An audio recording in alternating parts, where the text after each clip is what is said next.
Hello mga kasangga! Kumusta po kayo dyan? Sana po ay nasa mabuti po kayong mga kalagayan. Isa ka ba sa mga nakakaramdam ngayon ng pagod? Yung pagod sa katawan mo, physically at emotionally. Yung para bang nai-stress ka na. Yung para bang napapagod ka na rin sa buhay mo, sa mga ginagawa mo. Yung parang kahit ano kasing ginagawa mong effort at kahit anong ginagawa mong pagsusumika, parang wala ring nangyayari. Kaya masyado ka nang napapagod sa buhay mo. Nawawalan ka na rin ba ng pag-asa? Yung parang gusto mo na lang itigil yung mga ginagawa mo sa buhay mo para makawala ka na sa mga nagpapa-stress sa buhay mo. O kaya naman ikaw rin ba yung tipong nawawalan na ng pag-asa sa mga pinaniniwalaan mo dati na alam mong magbibigay sa'yo ng pagbabago sa buhay mo pero wala ring nangyayari kaya ngayon pinanghihinaan ka na ng loob? At ikaw rin ba yung parang gusto mo na lang huminto at itigil na yung mga ginagawa mong magpapabago sa buhay mo kasi wala naman nangyayari? Pues kung ikaw yung mga taong nabanggit ko na gusto nang tumigil sa mga ginagawa nila sa buhay, na parang nawawala na ng pag-asa at nanghihina ngayon at wala nang nakikitang pag-asa sa mga ginagawa nila. Para sa iyo ang video na to, kaya tapusin mo hanggang dulo at ibabahagi ko sa iyo ang mga dahilan kung bakit kailangan mo pa rin magpatuloy sa buhay sa kabila ng mga hindi magandang nangyayari ngayon sa buhay mo. Kung ngayon lang po tayo nagkita, ako nga po pala si Jumil. Isa po akong full-time na empleyado na nagninegosyo na mayroon ng 20 years na karanasan sa pagiging machinist. At kasalukuyan po akong nandito ngayon sa Australia. At katulad mo, ganun din ang nangyayari sa aking buhay. Marami rin akong pinagkakaabalaan sa buhay na para bang wala ring nangyayari. Marami din akong mga pinagkakabisihan pero parang wala namang nagiging kunting pag-asa ba? Yung parang wala ka nakikitang kunting improvement ba? At parang nakakapagod din kasi sa dami ng ginagawa mo, physically at emotionally, nagiging draining din siya. Kaya ibabahagi ko sa iyo ang mga dahilan para patuloy pa rin tayong lumaban kahit sa kabila ng ganung mga pakiramdam. Pero bago yan, ito muna ang kwento. Noong ako'y bata pa, naalala ko noong araw, lagi akong kasama ng aking nanay sa kanyang pagpunta sa mga anihan. Dahil po ang aking mga magulang, ang aking tatay po ay nagtatricycle at ang aking nanay naman po ay nasa bahay at minsan po siya ay nakikilaba at minsan naman po madalas kami po ay nakikiani sa kung saang may mga anihang lugar. Yung anihan ng palay. At pag kami mga anihan pong palay, ako po ang kasama ng aking nanay. So natatandaan ko anong araw, sa tuwing isasama ako ng aking nanay para makiani kami sa kung saang lugar man sa aming bayan, lagi akong natutuwa noon. Although mahirap yung makikipag-ani ka kasi sa murang edad ko noon, mga sa edad na mga nasa elementarya pa lang ako noon, mahirap na trabaho yun yung makikiani ka kasi unang-una mabibigat yung yung palay na lang, mabigat yun pagka tinumpok mo yun at bibilugin mo yun at dadalhin mo dun sa isang lugar para doon yun kasi iti-tracer yung doon yun anuhin eh. Yung pagbuhat pa lang nun mabigat yun. At sa isang bata, pag maghapon kang nagtrabaho sa palayan, ay talagang maanong katawan mo nun, naramdam mo sa katawan nun. Pero nung araw, kahit lagi akong kasakasama ng aking nanay, hindi ako nakakaramdam ng pagod. Yung pagod na yung parang pagod na sa iyong katawan kahit maghapon ka nagtrabaho. Siguro dahil nga sa ako ay bata pa lang, hindi pa nararamdaman ng katawan. Pero ang aking nararamdaman noon ay excitement lagi sa tuwing sasama ako sa nanay ko. Excitement dahil makakatulong ulit ako sa kanya sa pagkikipag-ani. Ang ginagawa namin yan sa umaga pa lang, maaga kami nga alis niyan dahil sa pag-aani kasi ng palay, kailangan bago tumirik yung araw sa tanghali at papaano, nangalahati ka na dun sa anihin mo kung saan yung area mo. Kaya madalas ang mga ani, madaling araw pa lang yan, nagsisimula na yan. Yung paputok pa lang yung liwanag, magsisimula ka na yan, guguhitan mo na yung area mo kung saan kaya, kung alin yung sayo. At pagputok pa lang ng liwanag at paano nakasimula ka na nun. Kasi sa tanghali, mainit na. So madalas ang dami naming mga lugar na pinupuntahan ng nanay ko noon nung mga panahon na yon dahil kami ay talagang kung saan may anihan, punta rin kami doon. At kahit ba ganun yung aming laging sistema sa pakikiani, hindi ako nakaramdam nun ng parang yung pagkainip ba o pagka boring doon sa ginagawa ko nun na pagtulong sa nanay ko. At lagi nga akong natutuwa at excitement lagi. Kasi syempre pag nakiani kayo, lagi kayong may bigas na bago. Yung bigas ng nagaling sa bagong ani, walang tatalo sa sarap nun. Tapos yung pag sinaing mo siya, medyo tututungin mo ng konti yung ilalim. Ang sarap nun, di ba? Kung kayo nakaranas ng ganong makatikim ng bagong bigas na na inani nyo, ang sarap nun, talagang ang bango-bango pa. So ang ginagawa namin ng nanay ko nun, ang kadalasang ginagawa namin, pag inani na namin yung palay, tutumpok-tumpukin mo yan, bibilogin, gamit mo yung dahon ng buri sa Bicol, yung buli, tutumpukin mo yon at saka mo ngayon bubuhatin ngayon dun sa lugar na saan iti-tracer yon. Doon yun. Minsan, pagka medyo malas-malas ka, yung inanihan nyo, yung mga malalalim, yung palayan, yung may tubig, mga hanggang tuhod yung tubig at talagang ang hirap magbuhat ng palay, gawa ng basa na yung palay, saka yung binti mo, lumulubog pa sa putik hanggang tuhod. Yun yung pinakamahirap na klase ng palayam. At ang ginagawang laging pakonsuelo ng nanay ko nun sa akin na naalala ko, basta pagkatapos namin mag-ani yan, lagi akong may meriendang masarap niyan. Minsan may coke. Bilang bata noon, noong mga panahon na yon, napakasarap na noon. Yung nga makainom ka lang ng coke na 12 ounce, sulit na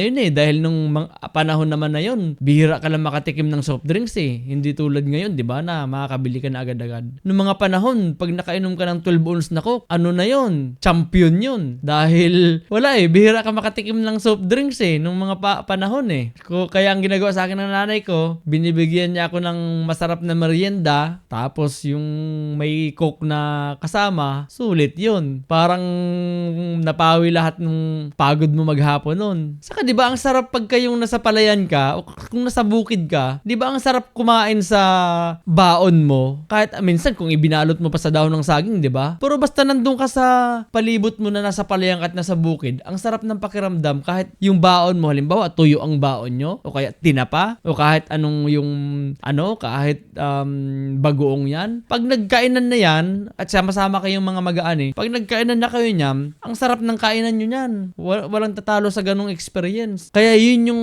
nagpapamotivate sa akin na sumama lagi sa nanay ko. Kahit tutuusin, hindi biro yung mag-aani ng palay, nakakapagod talaga. Yun na nga lang magbilad ka sa arawan, di ba? Habang nag-aani ka. Minsan, pag malaki yung palayam, sa isang araw, hindi mo matatapos ang pag-ani pa lang ng palay. Hindi mo matatapos yun pag sobrang laki ng palayam. Hindi po madali ang pagkipag-ani ng palay. Kasi nakikita ko rin sa nanay ko noon na hindi rin madali sa kanya Kaya talagang kahit papano, ako yung katulong niya. At malaking bagay na sobrang hirap para sa isang mag-aani na walang katulong. At yun yung experience namin ng aking nanay sa tuwing kami ay nakikipag-ani. Bilang bata noon na nakakatulong na ako sa nanay ko, hindi naging mahirap sa akin na tumulong sa kanya kahit physically mabigat talaga yung trabaho ng pag-aani. Babad ka sa arawan at magbubuhat ka ng Pero hindi ako nakakaramdam ng ganung pagod. Gawa ng gusto ko yung ginagawa ko Saka may pakonsuelo sa aking merienda yung nanay ko Pag bata ka, makakain ka lang ng merienda nung araw. Sulit na yun. Kasi sa hirap ng buhay, bihira kang makamerienda pag nasa bahay ka lang. Pero pag nasa anihan ka, may libreng merienda ka na sa araw na yun. Kaya ngayon, nagpapasalamat ako sa aking nanay na talagang sobrang sipag niyan. Dahil yun ang pinangbuhay sa amin nung araw na kung hindi yan naglalaba, nag-aani yan. At ngayon ko naisip yung kanyang mga sakripisyo sa amin sa mga panahon na yun na sobra pala talagang hirap para sa isang magulang na nanay natin tapos ganun yung ginagawa. Kala natin nung bata pa lang tayo, kala natin tayo bilang bata nag-i-enjoy. Pero sa parte pala ng ating mga magulang, sa ating mga nanay, ay mabigat pala sa kanila yung trabaho na yon na hindi natin na-realize nung araw na kala natin tayo, sa mga bilang bata, natutuwa tayo. Pero sa kanila talagang trabaho talaga yon. Sa atin, medyo libang-libang pa, may merienda. Sa kanila, talagang kailangan nilang tapusin yung pag-aani ng palay dahil doon lang talaga tayo magkakabigas, doon magkakaroon ng pera pagka nakatapos na yung pag-aani. Kaya saludo po ako sa aking nanay. Salamat sa kanyang mga sakripisyo sa aming pamilya at sa aming magkakapatid. Kaya sa mga karanasan po na iyon, ito naman yung maibabahagi ko sa inyo na mga dahilan kahit nasa sobrang hirap na ng buhay mo ngayon at wala ka nakikitang pag-asa, pero kailangan pa rin nating magpatuloy sa buhay dahil kailangan at yun ang nararapat. Kaya ibabahagi ko sa inyo ang mga dahilan para tuloy pa rin ang buhay sa kabila ng kahirapan. At ang isang dahilan para magpatuloy ka pa rin kahit pagod ka na sa iyong buhay ay ang pamilya. Opo. Sa tuwing pinanghihinaan ka ng loob at nawawalan ka ng pag-asa at parang tingin mo wala ka ng pag-asa sa buhay mo, isipin mo na meron kang pamilya. May pamilya ka na umaasa sa'yo. May pamilya ka na nagmamahal sa'yo. May pamilya ka na handang makinig sa mga paghihirap mo. May pamilya na aalalay sa'yo at makikinig sa mga gusto mong sabihin. Makikinig sa mga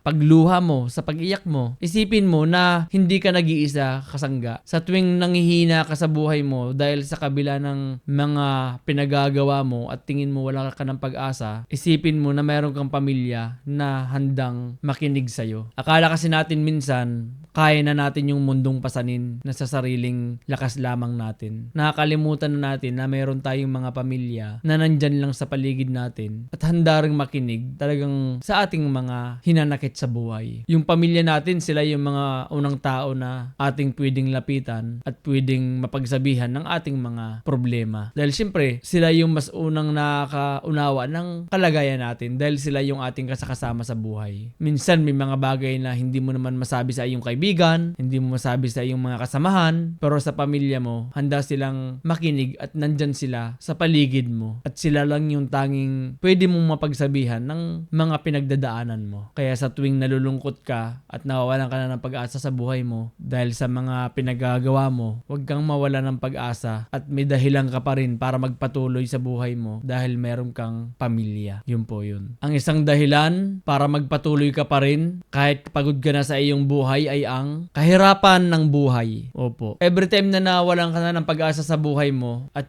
feeling mo na wala nang nangyayari sa'yo, isipin mo na ang buhay ay talagang mahirap. Mahirap. Kumbaga, lahat ng tao nakakaranas ng kahirapan sa buhay nila. Dahil yun naman talaga ang design ng mundong ito eh. Nabuhay tayo para magtrabaho ng buong buhay natin. Nabuhay tayo para kasama na talaga natin sa buhay natin yung pagtatrabaho. At hindi madali ang magtatrabaho dahil katumbas nito yung pagod, yung stress, yung kalusugan natin, yung energy natin. Hindi madali magtrabaho. Kaya sa tuwing pinanghihinaan ka, natutulungan ko yung nanay ko. Kasi kung hindi, isipin mo na ang buhay ay talagang sadyang mahirap at walang madali na buhay para sa bawat isa. Dahil kung may madaling buhay sa isang nilalang, sa isang tao, di sana wala nang nagtatrabaho, di ba? Ang lahat ng bagay dito sa mundo ay pinagtatrabahuhan. Walang nakukuha ng libre. Kailangan mo munang pagpawisan yung lahat ng bagay na mapapasayo. Huwag natin kakalimutan na akala natin yung buhay ay tayo lang ang nahihirapan. Hindi po. Lahat ng tao, naniniwala ako na lahat ay nahihirapan sa buhay nila, sa pagtatrabaho. Isipin mo na lang na kung magtatagumpay ka, isa ka na sa makakadagdag sa makakatulong para mapagaan yung buhay ng iba. Dahil ang buhay talaga natin ay puro trabaho at ang pagtatrabaho ay talagang sadyang mahirap yan. Kaya sa tuwing nakakaramdam ka ng kalungkutan at pagkawala ng pag-asa, lagi mong tatandaan na talagang sadyang mahirap ang buhay at walang madali dito. Alalahanin mo na yung nararamdaman mo ngayon, yun din yung nararamdaman ng milyon-milyon na tao sa buong mundo. Kaya hindi ka nag-iisa kasangga. So tuwing nawawalan ka ng pag-asa sa mga ginagawa mo at talagang nahihirapan ka ng sobra, isipin mo na lang na ang buhay ay talagang mahirap at walang madali rito. Kahirapan ng buhay. Yun po yun. At ang isang dahilan para magpatuloy ka pa rin kahit na napapagod ka na sa iyong buhay ay ang maling kulturang nakagisnan. Opo. Sa tuwing napapagod ka at walang nagiging resulta sa mga ginagawa mo, isipin mo na lang na para to sa mga may mabago ka sa mundo dahil sa maling kulturang nakagisnan natin. Maling kultura na dahil sa kultura na iyon, nagiging mahirap tayo sa ating buhay. Dala-dala ng mga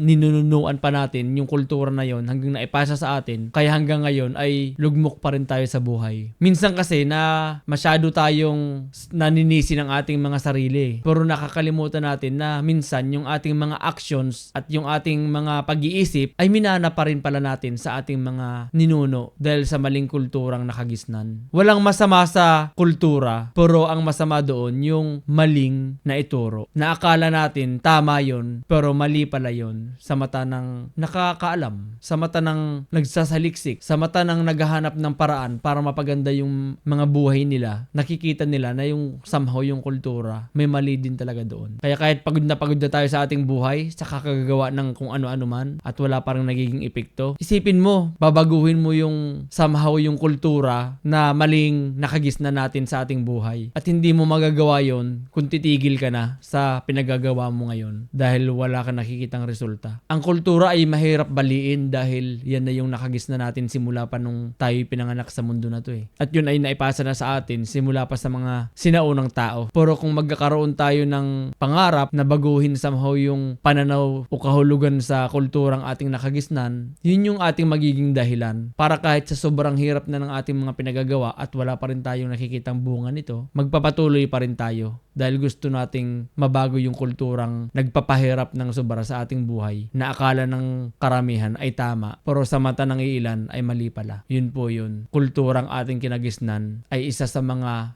nakakaapekto sa ating buhay. Opo. Ang isang dahilan para magpatuloy ka pa rin kahit pagod ka na sa buhay mo ay ang umambag sa mundo. Opo. Ano po ba ito? Sa tuwing nanghihina ka at wala ka ng pag-asa sa buhay mo at gusto mo nang give up, isipin mo na lang paano ka makakaambag sa mundo kung ititigil mo na ito. Pangarapin mo na makaambag ka sa mundo sa kung anong paraam. Wala naman nagsabing bawal, di ba? Walang nagsabing mangarap ka na umambag ka sa mundong iyong kinagisnan. Kailangan natin sa mundo na to ng maraming taong mag-aambag. Karamihan kasi sa atin namulat na at nakatandaan na umasa na lang sa kung ano nang kinagisnan nila, sa kung ano nang meron dito. Umasa na lang tayo na sa iba na kung sinong mag-a-action. Pero walang nagsabi at nagbabawal na pangarapin mo na makaambag din dito sa kung papaanong paraan. Dahil sa mundo natin, kung walang mag-aambag at walang taong magi-stand up para mapapaganda palalo ang ating kinagisnan, ay wala pong mangyayari sa ating buhay. Kaya sa tuwing nanghihina ka at wala ka nang nakikitang dahilan o pag-asa para sa buhay mo, isipin mo na lang paano ka makakaambag sa mundo kung titigilan mo na ito. Baka kasi yung iyong buhay ay naglalaro lamang para sa sarili mo. Kaya nung nakita mo yung sarili mong parang walang pag-asa, nawalan ka na rin ng pag-asa at pinanghinaan ka na rin. Pero kung ang sarili mo ay itutuon mo kung paano makaambag sa mundong ito para mapaganda palalo, hindi ka na mawawalan at hindi ka na panghihinaan sa tuwing nanghihina ka sa buhay mo. Dahil ang iyong inspirasyon na at motibasyon mo ay hindi na lamang para sa sarili mo, kundi para na sa ibang tao na makatulong tayo at para sa ating mundo. Minsan pagka wala rin tayong tinutumbok na bagay, madali tayong gumive up eh. Pagka nakaramdam tayo ng tagilid sa buhay natin, ng problema, i-give up na natin dahil wala tayong malaking tinutumbok eh. At yun nga ay makaambag tayo sa mundong ito. Dahil kung yun lang ang magiging motibasyon mo, kahit ano pa yung paghihirap mo ngayon, tatahakin mo yan. Dahil yung ating motibasyon at yung ating pangarap malinaw eh. Na hindi lamang para sa sarili natin eh. Kaya sa tuwing nahihirapan ka na at walang nangyayari sa mga paghihirap na ginagawa mo dyan ngayon sa buhay mo, kung ano man ang pinagkakaabalahan mo, pangarapin mo na makaambag ka sa mundo. At pag yun ay nakita mo, makikita mo na yung paghihirap mo pala ngayon ay kakapiranggot pa lamang kumpara doon sa malaking pangarap mo na makatulong sa ibang tao at makaambag tayo sa mundong ito. Kaya pangarapin mo na mabago yung mundong kinagisnan mo at kahit ano pa yung hirap na dinadaan mo sa buhay mo ngayon, magiging baliwala ito dahil malaki na yung tinutumbok mo. At ang isang dahilan para magpatuloy ka pa rin kahit pagod ka na sa iyong buhay ay ang power to influence. Opo. Kapag gusto mo nang gumive up at umayaw sa mga pinagagawa mo sa buhay at gusto mo nang bitawan ito, yung talagang wala ka nang nakikitang pag-asa dito, gawin mong dahilan na magkaroon ka ng kapangyarihan. Kapangyarihan, power. Power to influence. Yung tipong pag nagsalita ka, papakinggan ka. Yung tipong pagka may sinabi ka, gagawin talaga. Dahil pag nandun ka lang sa kalagayan na yon, doon ka lang magkakaroon ng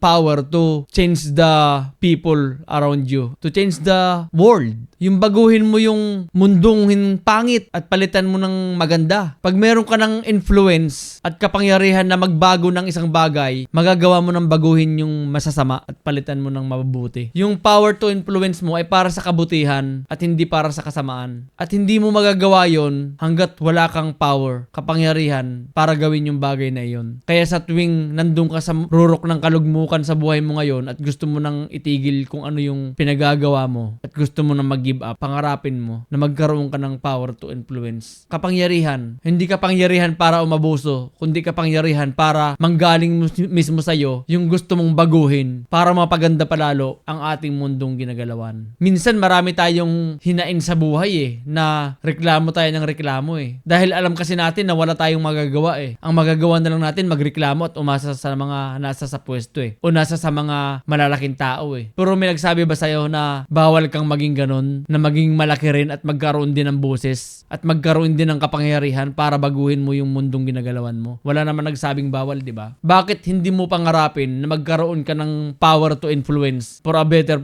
future o for a better place kung ano yung gusto mong gawing kabutihan sa paligid mo? Bakit hindi mo pangarapin na yung mga problemang nakikita mo ngayon at mga hinain mo ngayon sa buhay na nakikita mo, pangarapin mong magkaroon ka ng kapangyarihan para mabago ito? Hindi madali, oo. Pero magkaiba yun na pinangarap mo at pinupursige mo kaysa sa hindi mo siya pinangarap na maging ganun ka. One step ka na kaagad pagka once pinangarap mo na magkaroon ka ng kapangyarihan para magbago ng mundo, magbago ng mga bagay na mas ikakabubuti pa ng karamihan at mas ikagaganda pa ng ating paligid sa kung ano ito ating nakagisnan. Kaya kung wala kang dahilan para magpatuloy sa buhay mo at sobrang pagod ka na sa buhay mo, pangarapin mo na magkaroon ka ng power na para pagandahin palalo ang ating mundong ginagalawan. Power to influence someone, power to influence anything, power to create, power to act, power to execute kung ano yung iniisip mo na mas mapaganda palalo ang ating mundo. At walang nagsasabi sa'yo na bawal yun. Walang nagsasabi na hindi ka pwedeng pumunta sa bagay na yun. Walang nagsasabi na hindi mo kayang marating yun. Kayang-kaya mo yun basta pinangarap mo. Pangarapin mo lang at trabahuhin mo na makarating ka doon. Yun po yun. Bakit ko po ba binabagi ito sa inyo? Dahil naniniwala ako na lahat tayo ay pinanghinaan ng loob sa ating buhay. Madalas, sa tuwing tayo ay hindi nakakakita ng resulta sa mga ginagawa natin, lahat tayo gusto na kaagad gumib up sa ating mga pinaplano at binabalak gawin sa ating buhay. Lahat tayo, pagka walang nakikitang positive sa ating mga pinagagawa, malungkot na kaagad tayo. At ang worst laging senaryo ay itigil natin ito kung ano man yung ating pinaniniwalaan dati. Naniniwala ako na kung mapagtatagumpayan natin ito, isa ka na sa mga taong magbabago ng ating mundo. Ang kalaban kasi natin dito, yung mismong ating surroundings Yung mga ibang tao, yun yung ating kalaban dito yung mismong mga ibang tao na nakikita na mismo natin na mabilis sumuko Kalaban natin dito yung mga tao na nagiging basihan natin sa ating mga mata na sa tuwing meron silang bagay na hindi na pagtatagumpayan ay nanghihina na at nalulungkot na at madalas binibitawan na lang nila ito. Kalaban natin yung mga tao na yun dahil nagiging basihan sila ng karamihan Kaya kung ikaw tuloy ay may pangarap sa buhay, pero dahil akala mo normal lang yung bumitiw sa mga pangarap at bumitiw sa mga pinaniniwalaan mo sa tuwing nahihirapan ka na sa buhay mo dahil may mga nakikita kang taong ginagawa yun, feeling mo tuloy normal lang yun, kaya gagayahin mo na rin. Kalaban natin dito yung mga taong pagaya sa ating buhay na hindi talaga nakakatulong sa buhay natin para lalo pa tayong mag-asenso sa buhay. Dahil naniniwala ako kung magkakaroon lang tayo ng malaking pangarap para mabago natin yung mundong ginagalawan natin, hindi na tayo magsisigaw at magreklamo sa ating paligid sa tuwing tayo ay may pinoproblemang bagay na wala tayong magawa sa ating mga kamay. Kalabanin natin yung mga taong nagiging basihan natin para tayo ay hindi magtagumpay. Kalabanin natin yung mga tao na yon na pasimuno sa mabilis na pagsuko sa kanilang buhay. Hindi sila masama, pero yung kanilang mga actions, yun yung ating nakukuha. Kaya karamihan sa atin, hindi na rin nagtatagumpay dahil gaya-gaya na lang. Kalabanin natin yung mga tao na yun. Palagan natin yung kanilang mga actions at ipakita natin na hindi ganun ang dapat. Pakita natin yung nararapat na pumalag tayo sa mga bagay na mga hindi makakatulong sa ating buhay. At huwag kang malungkot kung lagi kang nalungkot ngayon. At huwag kang malungkot kung tinamaan ka sa ating topic ngayon na madalas pinanghinaan ka rin sa buhay mo. Madalas nawalan ka ng pag-asa at gusto mo nang sumuko. Huwag kang malungkot dahil wala ka kasing malaking tinutumbok na pangarap mo At normal lang yan. Pero ngayon, kayo kasangga, simulan mo na magkaroon ng malaking pangarap mo. At sigurado ako na basta maniwala ka lang at trabahuhin mo yung pangarap mo sa buhay mo, darating din ang araw na magbabago ang mundo mo. Kaya kung isa ka sa mga taong may malalaking pangarap at malalakas ang loob, dun ka sa ating ginawang KAUPH sa FB group. Yun ay samahan ng mga Pilipinong may malalaking pangarap at malalakas ang loob na kahit mali-mali ang buhay ay diretso pa rin. Tuloy lang ang buhay at walang susuko. Yun ay samahan ng mga Pilipinong may malalakas ang loob at malalaking pangarap na kahit pamali-mali ang buhay nila, pamali-mali ang buhay natin, tuloy lang tayo at walang susuko. Laban lang. Lalagay ko po ang comment sa taas at comment sa link sa baba. Kita-kita po tayo dun sa loob. Mag-like na rin po kayo at mag-share dito sa ating mga ikinukontent para marami pa pong ma-reach. Comment na rin po kayo dyan para malaman natin yung inyong mga suggestions at opinions. At mag-subscribe na rin po kayo para updated po kayo sa ating mga bagong vlogs na siguradong makakapulutan po natin ng aral. At kung kayo po pala ay natutuwa sa ating mga kinukontent, meron po tayong ginawang customized na mugs na meron dong nakalagay na 3 sikretong malupit. Kung kayo po ay mahilig magkape sa umaga pa lang, ay puno na kaagad ng inspirasyon ang buhay nyo. Dahil may nakalagay tayo doon na magpapa-boost na kaagad ng araw nyo. Nandun po sa likod ko ang baso, mugs na may sikretong malupit na galing mismo sa akin yun. Kaya kung kayo ay gusto mag-support sa ating merch, message lang po kayo sa Jumil Ignacio Official sa FB group, sa FB at ipapadala ko po kayo kung nasaan man kayong dako ng Australia. So yun lang po, message na po kayo. Muli, ako po si Jumil, ang inyong kasangga at nag-iiwan ng isang kataga na sa sandali ng kalungkutan mo sa buhay mo, huwag kang panghinaan. Bagkos palagan mo yan, labanan at maniwala na once na mapagtagumpayan mo ito, mas malaki pang bagay ang magagawa mo sa mundong ito. Yun lamang, maraming salamat, hanggang sa muli.